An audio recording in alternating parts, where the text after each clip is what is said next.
Alrighty, welcome to our garage. Now here is just a little bag that I'm starting to prepare for when me and Simon go away camping together next month. We've got a few bits and pieces in here, washing up liquid towels, blah blah blah. And I just got these out of the kitchen. I'm going to say that we're going to need 5 of these gas bottles. I think 5 is going to be okay.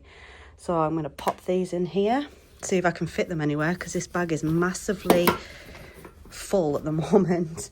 I might have to take these out of their little wrapping. But yeah, we'll get these in here, and that'll be another thing ticked off the packing list.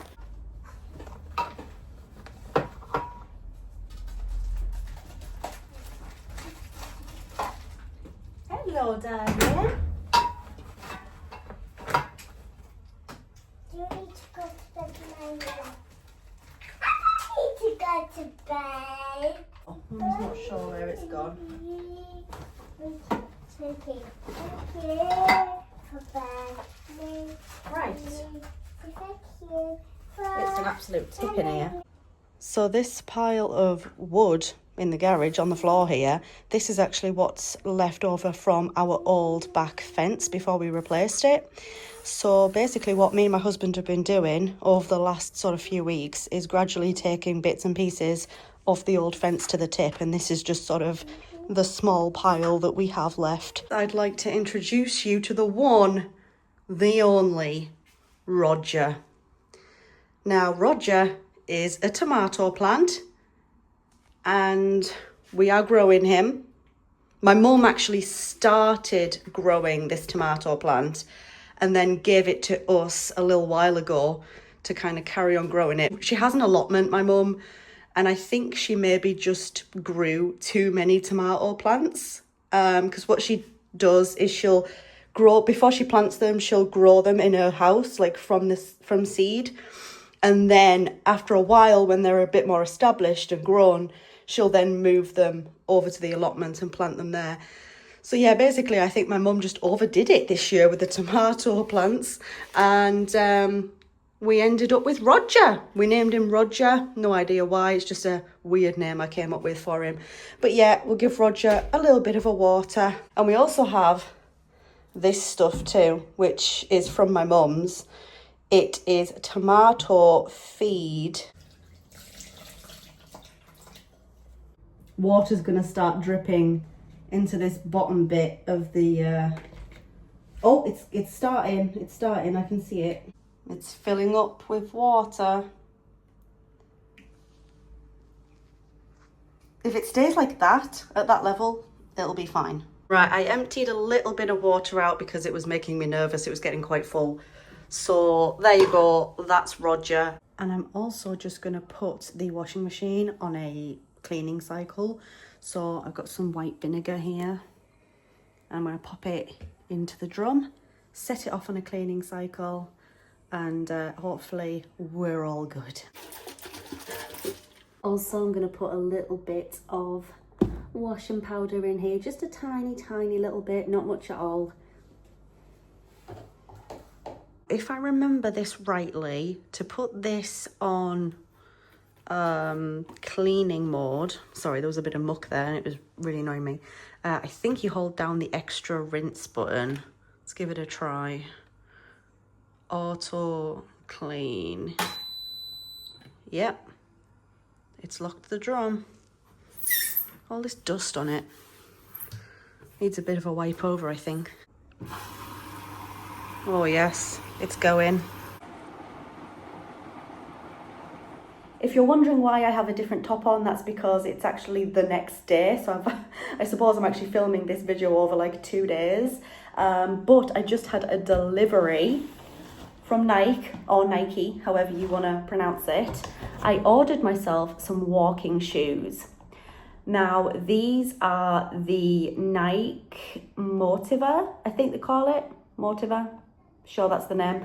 And I basically looked it up online because I needed some trainers that were actually going to support me a little bit more while I was walking, because I do struggle to walk around a lot with like my back pain, my leg pain, hip pain, and basically foot pain, ankle pain, knee pain, every kind of pain. That was a long list of pain there, wasn't it? But yeah, basically I looked these up, they get good reviews, so I thought that I would order them and try them out. So let's have a little look. They were just delivered about 10 minutes ago and I haven't even had a look myself yet. So let's have a little mooch. It's a colour I wouldn't normally go for. Pink, and it is a very, very bright pink as well. So traditionally walking shoes are quite sort of stiff, like around these, like on the top bit here. Sorry, I'm not a trainer expert. I have no idea just what you call this. But because my feet just really easily get blisters and they get irritable and just gross, I needed shoes that were classed as walking shoes still, but weren't gonna irritate my feet. So I needed them to be quite soft, particularly around this bit here. And these feel nice and soft, which is good. Have you seen the soles here? That's pretty weird. It's got like little bumpy bits in it. Obviously, it's got like a slightly arched sole as well. That should help with walking. I was a bit unsure about the colour, I'm not going to lie, but now that I'm seeing it in real life, I really like it. They did have other colours, to be fair. I was unsure about the colour, but something did draw me in about the colour, and I don't know what it is, which is why I ordered this particular colour. I am going to get the other one out and I'm going to try these on. Let me just check they're actually the right size first. That would help, wouldn't it? Yep, a UK 6.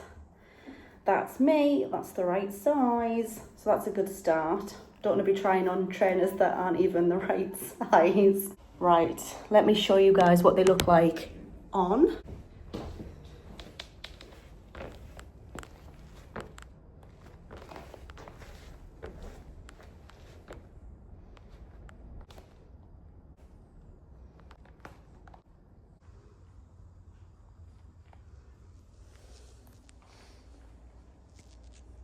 Alrighty guys, so I'm just walking around the dining room and the garden room at the moment in these trainers. First impressions, very, very comfortable. They kind of feel lightweight, but kind of also feel sturdy. This video is not sponsored, by the way. Yeah, they feel very, very nice, very, very comfortable. And they feel nice and soft on my feet as well. These don't feel like they're gonna give me blisters or any sort of pain or problems or anything like that. Really like these. Ooh, thumbs up then so far. It's actually a lot later on in the day now. It's like 8:30 at night, which is why I've got my night dress on. But basically I just wanted to very quickly see if this was gonna work. Now, I very recently picked up this bag, this bucket bag, for £10 in the sale. I do have in this little bag here some pins that I've collected over the years. Now, I'm not a massive pin collector, but I do have quite a lot of pins in here, some of which are still in their packaging because some of them are very, very special pins. And I want to see if maybe I can put some of these pins on this bag to kind of jazz it up a little bit, because obviously it's quite plain. Like I say, I've got a few really important like special pins in here. They're all from Universal Orlando's Halloween Horror Nights event from 2019. That was actually when I was last there at the event, which is really sad, because I love Horror Nights. I'd go every single year if I could, but because I'm here in the UK, it's a lot of money to travel every single year to Florida. So their Halloween Horror Nights event for 2019 was all like 80s themed. So there was a lot of like horror films there from the 80s, one of which was Killer Clowns. And I picked up this pin, and what I love about this one is I've kept the price on it. It's still in wraps because I daren't unwrap it, so I probably won't be putting this on the back. But basically it even says Halloween Horror Nights 2019 collectible pin on the back. I like the fact that it says the year, and also Ghostbusters was at the event that year too, so I got the Ghostbusters pin, and again it's got the price on the back of $15. And also another one from the same event, same year, and that's just the basic sort of pin that they had for the year. It just says Maximum Screamage, which was like the sort of one of the slogans of that year, and it says Halloween Horror Nights 2019 on it, and it's like in an 80s kind of themed arcade moment. I actually have a t-shirt with the exact same design on it as well, and again this one still has the price on the back, $14. They're very special to me and I don't want to lose them. I mean, I've kept this one in the wrapping for like what, 6 years. So why would I take it out now? This is definitely a special one. But I do have others in here, as you guys can see. I think most of these are actually from Blackpool Pleasure Beach, or Pleasure Beach Resort as it's now known. So we have like the Pleasure Beach skyline. Some of these you might not be able to see very well. Revolution, which is a roller coaster that they have at Pleasure Beach. The big one, again, another roller coaster.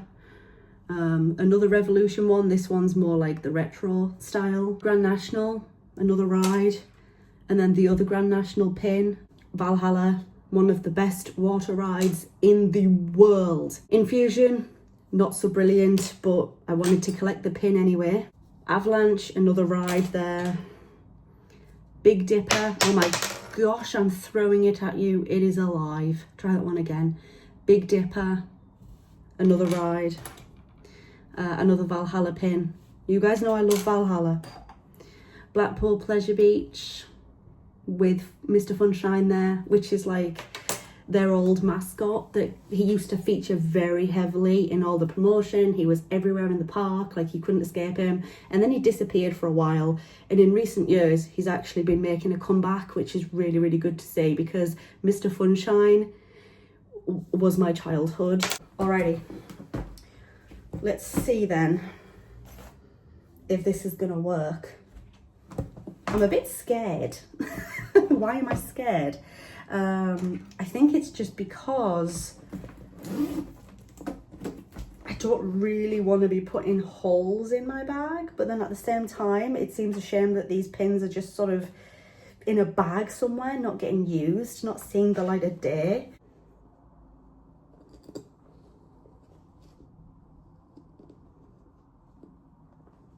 Oh, we're through, we're through.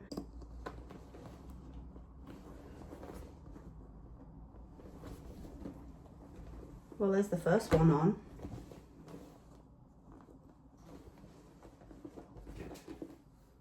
I mean, that's already kind of spruced it up a little bit, hasn't it?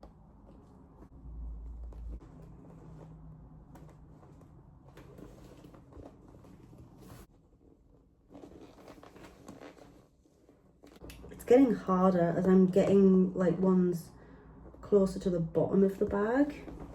It's actually getting harder to try and reach down into the bag and get the pins. I keep pricking myself trying to get them all in.